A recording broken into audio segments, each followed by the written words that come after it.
महाराष्ट्र के नए मुख्यमंत्री होंगे देवेंद्र फडणवीस।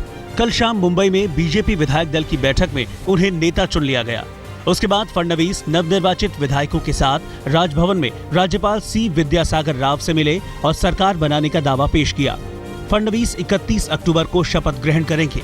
फडणवीस ने जानकारी दी कि राज्यपाल ने बहुमत साबित करने के लिए 15 दिनों का वक्त दिया है।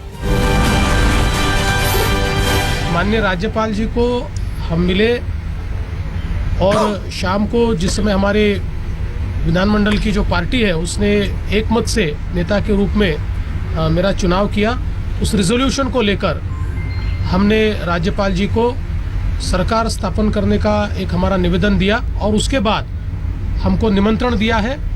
31 तारीख को माननीय राज्यपाल जी ने शपथ ग्रहण समारोह नियोजित किया है और शपथ ग्रहण समारोह के बाद 15 दिन में बहुमत हमको स्थापित करने का आदेश भी दिया है। बीजेपी की ओर से सीएम पद के लिए कई दावेदार थे, लेकिन फडणवीस के नाम पर फाइनल मोहर लगी। नागपुर से विधायक फडणवीस के नाम का प्रस्ताव एकनाथ खड़से ने रखा। सीएम चुने जाने के बाद फडणवीस ने प्रधानमंत्री मोदी समेत सभी का आभार जताया। साथ ही उन्होंने कहा कि इस पद के लिए कई सक्षम लोग महाराष्ट्र बीजेपी में हैं। फडणवीस ने वादा किया कि केंद्र सरकार की तरह महाराष्ट्र सरकार भी विकास का रास्ता चुनेगी। महाराष्ट्र की नई सरकार में शिवसेना शामिल होगी या नहीं, इस पर अभी भी सस्पेंस है। कल मनोनीत सीएम फडणवीस से जब इस पर सवाल किया गया तो उन्होंने जवाब नहीं दिया। वहीं महाराष्ट्र बीजेपी प्रभारी जेपी नड्डा ने कहा कि बीजेपी चाहती है कि शिवसेना सरकार में शामिल हो, लेकिन इस प्रक्रिया में वक्त लगेगा। शिवसेना प्रवक्ता संजय राउत ने भी भरोसा जताया कि जल्द ही गठबंधन को लेकर आखिरी फैसला कर लिया जाएगा। उन्होंने बताया कि बीजेपी से इस मसले पर बातचीत चल रही है। हालांकि एक बात साफ है कि पार्टी का आखिरी फैसला उद्धव ठाकरे का ही होगा। आपको इम्पोर्टेंट पोर्टफोलियो जो आप मांग रहे थे वो एश्योर किए जा रहे हैं। कौन से नेता ने कहा है, आप नाम बताइए। मुझे लगता है कि ये इस प्रकार से कोई गलत क्या इसका मतलब ये है आपको डेप्यूटी सीएम होम दिया जाएगा? आप देखते रहिए। सर चर्चा किस स्टेज पे पहुंची है? कुछ चर्चा ठीक चल रही है, हम देखेंगे। लेकिन हाँ, ये जो बाहर की खबरें पे मत जाइए। सर अच्छा, मंत्रिमंडल में पदों को लेकर के कोई बातचीत हो रही है? जरा 31 तारीख को मुख्यमंत्री शपथ लेने वाले हैं, तब तक आप वेट करें। कल मुंबई में विधायक दल की बैठक से पहले ही बीजेपी की सहयोगी रिपब्लिकन पार्टी ऑफ इंडिया ने मंत्री पद के लिए दावा ठोक दिया।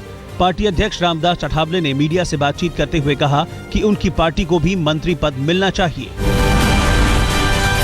सभी विधायकों की राय लेकर आज विधायक दल का नेता का अनाउंसमेंट आज हो जाएगा और 31 तारीख को वानखेड़े स्टेडियम में पहली बार इतने बड़े आनंद में समाधान में वहाँ ये शपथ ग्रहण का प्रोग्राम 31 को होने वाला है। तो इसीलिए अभी जो मुख्यमंत्री बनेगा उसको मैं आरपीआई की तरफ से बधाई देता हूँ, लेकिन ये उम्मीद करता हूँ कि इस सरकार में आरपीआई का भी मंत्री होना चाहिए।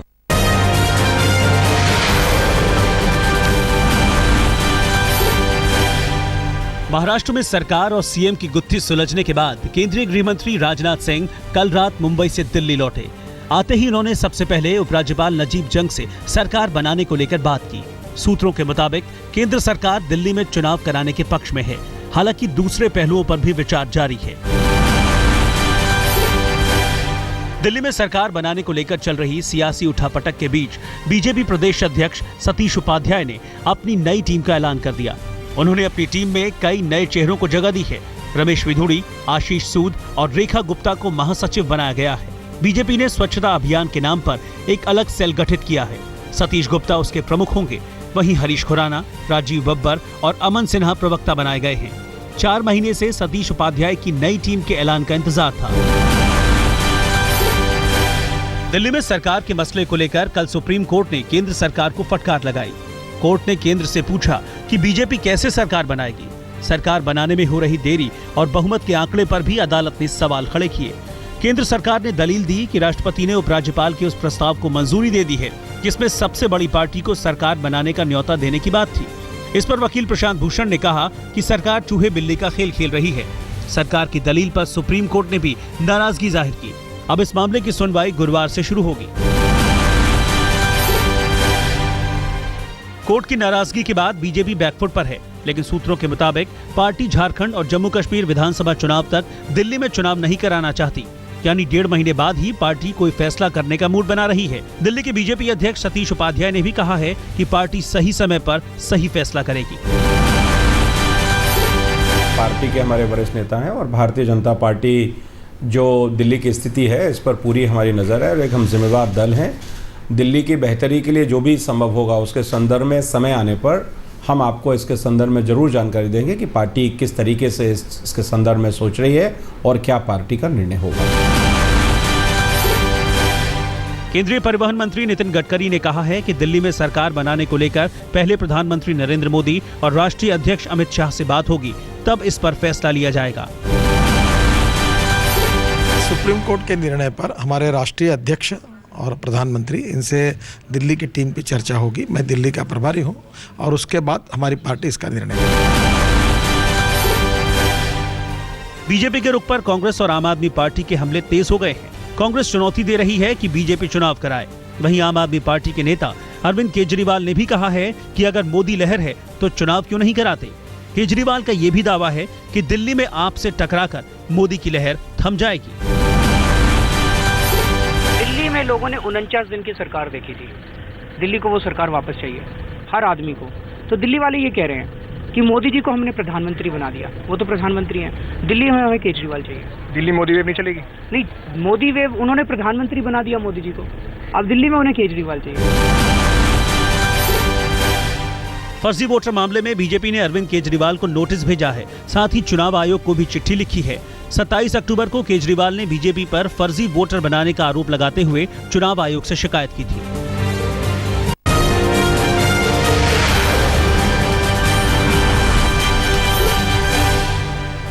झारखंड में पुलिस और प्रशासनिक अधिकारियों के बीच राजनीतिक दलों से जोड़ने की होड़ मची है। इसमें अब तक बीजेपी सबसे आगे दिखाई दे रही है। कल 3 आईपीएस अधिकारी बीजेपी में शामिल हुए। 2 अधिकारी शीतल उरांव और लक्ष्मण प्रसाद बीआरएस लेकर, जबकि अमिताभ चौधरी ने झारखंड विकास मोर्चा को छोड़ बीजेपी का दामन थामा है। वहीं पूर्व विधायक भी बीजेपी में शामिल हो गए।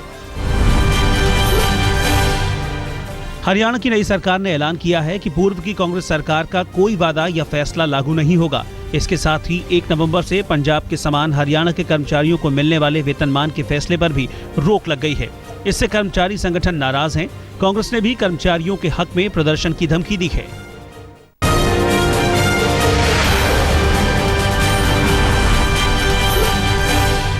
कालाधन मामले में आज का दिन बेहद अहम है। केंद्र सरकार ब्लैक मनी से जुड़े सभी खाताधारकों के नामों की सूची सुप्रीम कोर्ट को सौंप देगी। कल सुप्रीम कोर्ट ने इसका आदेश दिया था। कालेधन पर सुनवाई करते हुए मंगलवार को अदालत ने कहा कि सरकार उन सभी लोगों के नाम सीलबंद लिफाफे में एसआईटी को दे। जांच कैसे होगी, इसका फैसला कोर्ट करेगा। कोर्ट ने फटकार लगाते हुए पूछा कि आप उन लोगों को क्यों बचाना चाहते हैं जिनके खाते विदेशी बैंकों में हैं। सोमवार को सरकार ने 3 लोगों के नाम कोर्ट को सौंपे थे। सुप्रीम कोर्ट से फटकार के बाद वित्त मंत्री अरुण जेटली ने भी भरोसा दिलाया है कि सभी खाताधारकों के नाम कोर्ट को सौंप दिए जाएंगे। सरकार की मंशा किसी का नाम छिपाने की नहीं है। कोर्ट के आदेश के अनुसार कल सुबह वो लिस्ट कोर्ट को दे दी जाएगी। सरकार को इसमें रत्ती भी कोई इतराज नहीं है। जो भी एजेंसी जिस तरीके से न्यायपालिका चाहेगी कि इसकी जांच हो, सरकार उसके लिए तैयार है।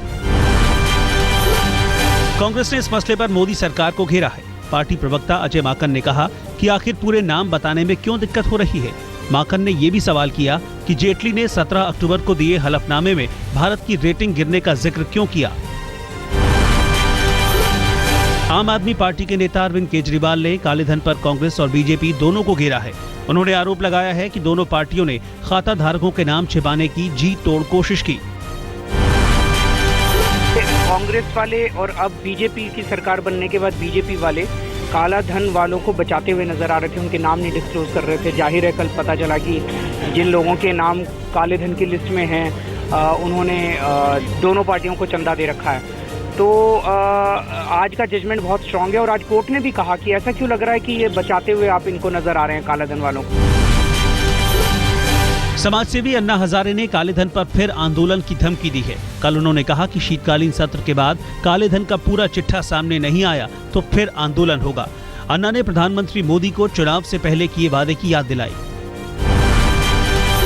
नरेंद्र मोदी जी और उनके पार्टियों ने जनता को आश्वासन दिया है, हम जल्दी से जल्दी ये काला धन लाएंगे। पर ये काला धन वापस नहीं आया तो जनता को आंदोलन करना पड़ेगा।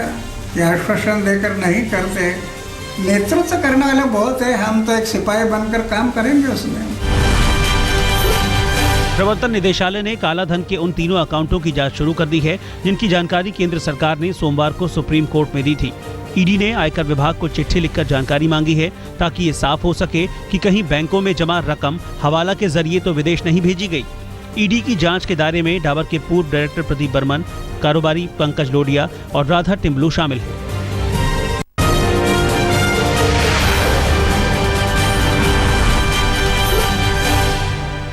पूर्वी दिल्ली के त्रिलोकपुरी में हिंसा के बाद लगातार हालात में सुधार हो रहा है। हालांकि पुलिस अभी भी मुस्तैद है। वहां अब हालात पर नजर बनाए रखने के लिए ड्रोन का इस्तेमाल भी किया जा रहा है। पुलिस के आला अफसर स्थानीय लोगों से शांति की अपील कर रहे हैं। फिलहाल इलाके में धारा 144 लगी हुई है। उत्तर प्रदेश के अमरोहा में जमीन पर कब्जे को लेकर दो गुटों के बीच भिड़ंत हो गई। दोनों ओर से जमकर गोलीबारी हुई, पत्थर चले। पुलिस इस घटना की तमाशबीन बनी रही। बताया जा रहा है कि करीब 25 राउंड फायरिंग हुई है। काफी देर के बाद पुलिस ने 4 लोगों को हिरासत में लिया, जबकि बाकी लोग फरार हो गए। पश्चिम बंगाल के बीरभूम में 2 दिन पहले हुए बवाल के खिलाफ बीजेपी ने कल प्रदर्शन किया। सोमवार को बीजेपी और तृणमूल कार्यकर्ताओं की भिड़ंत में 3 लोगों की मौत हो गई थी। बीजेपी के मुताबिक पार्टी सीबीआई जांच के लिए हाईकोर्ट में अपील करेगी। बर्दवान ब्लास्ट केस में बड़ा खुलासा हुआ है। एक्सक्लूसिव जानकारी के मुताबिक बर्दवान से 100 से ज्यादा बम बांग्लादेश भेजे जा चुके हैं।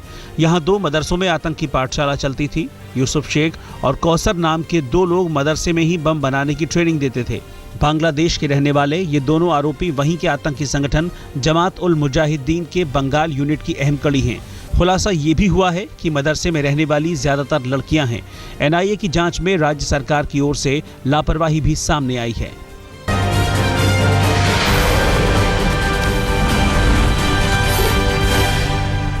दिल्ली के रोहिणी में सोमवार की रात एक युवक की पीट कर हत्या कर दी गई। आरोप 6 युवकों पर है।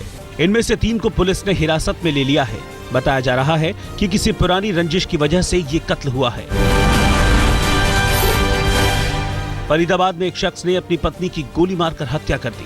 आरोप है कि उसने दहेज के लिए कत्ल किया। आरोपी पति और उसके माता पिता के खिलाफ पुलिस ने केस दर्ज कर उन्हें गिरफ्तार कर लिया है। झज्जर में आईटीबीपी के एक जवान ने ट्रेन के सामने कूदकर जान दे दी। उसने 6 पेज के सुसाइड नोट में अपने कमांडिंग अफसर पर टॉर्चर करने का आरोप लगाया है। जीआरपी पुलिस ने केस दर्ज कर कार्रवाई शुरू कर दी है।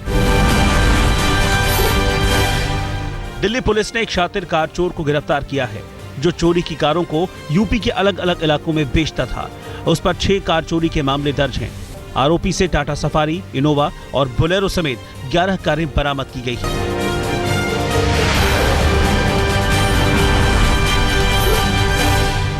पूर्वी दिल्ली के गांधीनगर में कपड़े की एक दुकान में भीषण आग लग गई। इसमें लाखों के कपड़े स्वाहा हो गए। लोगों के मुताबिक आग शॉर्ट सर्किट से लगी थी। आसपास के लोगों की सूझबूझ से फायर ब्रिगेड ने आग पर काबू पाया। बेंगलुरु में पुरानी इमारत ढहने से मलबे में दबकर एक बुजुर्ग महिला की मौत हो गई। 4 लोग जख्मी हो गए। कर्नाटक सरकार ने मृतक के परिजनों के लिए 3 लाख के मुआवजे का ऐलान किया है। हरियाणा के गोहाना में बैंक से हुई चोरी का जायजा लेने कल राज्य के डीजीपी एसएन वशिष्ठ मौके पर पहुंचे। उन्होंने बैंक के बाहर धरने पर बैठे लॉकर धारकों को ठोस कार्रवाई का भरोसा भी दिया। साथ ही आरोपियों की जानकारी देने पर 10 लाख के इनाम का ऐलान भी किया। यूपी के गाजीपुर में थाने में प्रेमी प्रेमिका ने शादी रचाई। दरअसल लंबे अरसे से दोनों एक दूसरे को प्यार करते थे, लेकिन लड़के को नौकरी मिलने के बाद उसके घरवाले दूसरी जगह शादी करना चाहते थे। इसी से नाराज प्रेमी जोड़े ने थाने का रुख किया और पुलिस ने इस विवाद को खत्म करने में अपना योगदान दिया। नीलोफर तूफान से निपटने की तैयारी लगातार चल रही है। गुजरात सरकार के आदेश पर 128 गांव के करीब 30,000 लोगों को सुरक्षित स्थान पर पहुंचाने का काम आज पूरा कर लिया जाएगा। इस तूफान का सबसे ज्यादा असर कच्छ के नलिया में होने की आशंका है। गुजरात के तट से नीलोफर 1 नवंबर को टकराएगा। फिलहाल इसका असर पाकिस्तान के तटीय इलाकों में दिखने लगा है। गुजरात में बचाव कार्य के लिए एनडीआरएफ की 9 टीमें तैनात कर दी गई हैं। भारतीय कोस्ट गार्ड ने भी खासी तैयारी कर ली है। महापर्व छठ पर व्रती आज शाम को पहला अर्घ्य देंगे। घाटों पर सभी व्रती डूबते सूर्य को नमन करेंगे। शाम के अर्घ्य को देखते हुए नदी तालाबों के किनारे खास इंतजाम किए गए हैं। पटना में भी साफ सफाई और सुरक्षा के पुख्ता इंतजाम हैं। वहां प्रशासन ने करीब 2 दर्जन घाटों को खतरनाक घोषित किया है। गेंदबाजों की सूची में पाकिस्तान के off spinner Saeed Ajmal number 1 हैं। भारत की ओर से रविंद्र जडेजा 6ठे और भुवनेश्वर कुमार 7वें नंबर पर हैं। जडेजा और भुवनेश्वर कुमार ही भारत की ओर से टॉप 10 गेंदबाजों में शामिल हैं। वेस्टइंडीज के क्रिकेटर मर्लन सैमुअल्स ने कप्तान ड्वेन ब्रावो के दावे को खारिज करते हुए कहा है कि भारत दौरा अधूरा छोड़ने के फैसले में उनकी सहमति नहीं थी। इससे पहले कप्तान ब्रावो ने दावा किया था कि दौरा रद्द करने में सबकी सहमति थी। सैमुअल्स के मुताबिक दौरा छोड़ने के बारे में उनसे नहीं पूछा गया था।